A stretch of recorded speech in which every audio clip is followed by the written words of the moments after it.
The U.S. military strikes on 3 of Iran's nuclear facilities last weekend did not destroy the core components of the country's nuclear program. So CNN dropped the exclusive early U.S. intel assessment, suggests that the strikes on Iran did not destroy nuclear sites, according to an early U.S. intelligence assessment that was described by 4 people briefed on it. The assessment, which has not been previously reported, was produced by the Defense Intelligence Agency, the Pentagon's intelligence arm.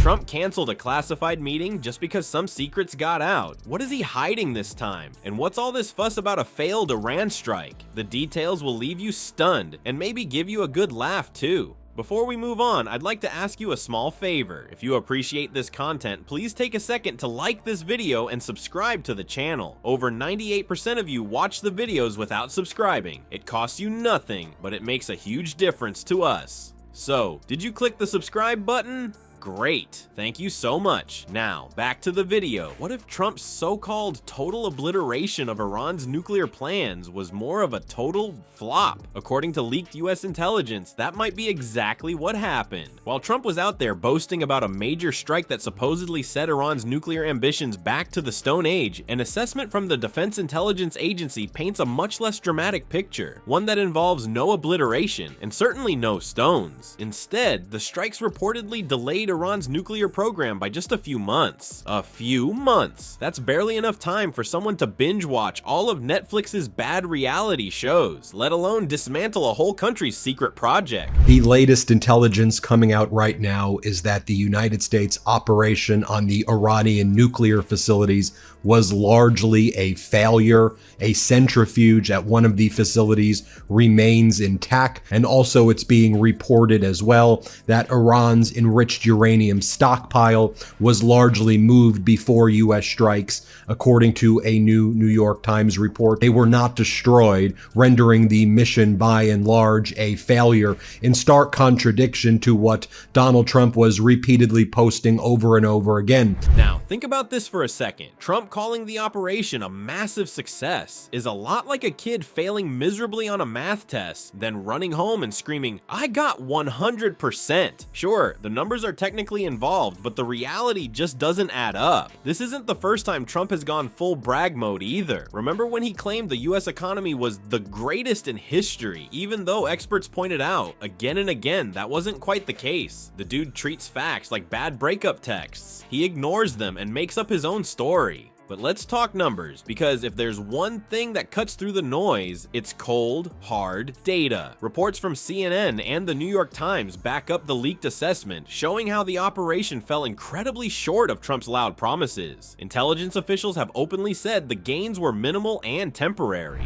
Donald Trump had posted that all of the nuclear sites were absolutely obliterated. He declared an absolute success. He said that the damage to the nuclear sites were monumental. People with top-level classified access.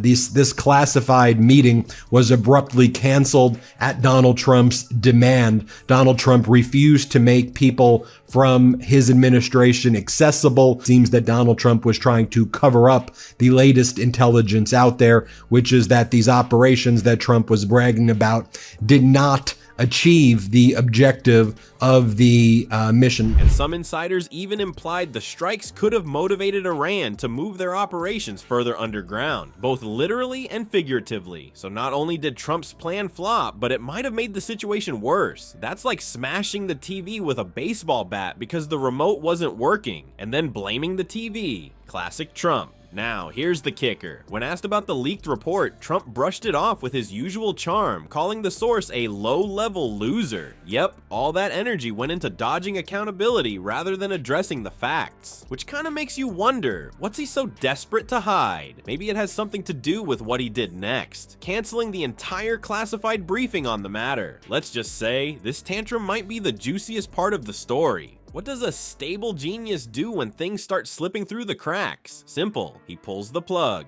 I think one of the reasons that this leaked was this information was supposed to be provided in a classified setting to Congress earlier in the day before the Trump regime canceled it. But, you know, if they're saying that this was a top secret classified assessment, Isn't she essentially admitting that that's what the assessment said? New York Times reporting the strike set back Iran's nuclear program by only a few months. The U.S. report says now that the New York Times has its hands on those reports as well. We do know what happens when the Trump regime speaks. They lie about absolutely everything, and that appears to be what is taking place as well. Trump's sudden cancellation of the classified briefing about the Iran strikes came right after the leaked intelligence report hit the news, calling his victory a dud. Coincidence? Sure. And I'm the Queen of England. The meeting, which was set to include heavyweights like the Director of National Intelligence and the CIA Director, wasn't just a casual get-together. This was supposed to give Congress vital details about the operation. By canceling it, Trump not only dodged scrutiny, but also lit the suspicion meter sky high. Of course, people from both sides of the aisle weren't exactly thrilled with this last-minute dodge. Democratic Representative Jason Crow called it completely unacceptable, pointing out that keeping Congress in the dark about an international military action is a pretty bold move for someone who loves to shout transparency every 5 minutes. Crow and others accused Trump of hiding the truth because, let's face it, the leaked report showed everything but the massive success he was claiming. It's kind of like that kid who hides their report card because their F-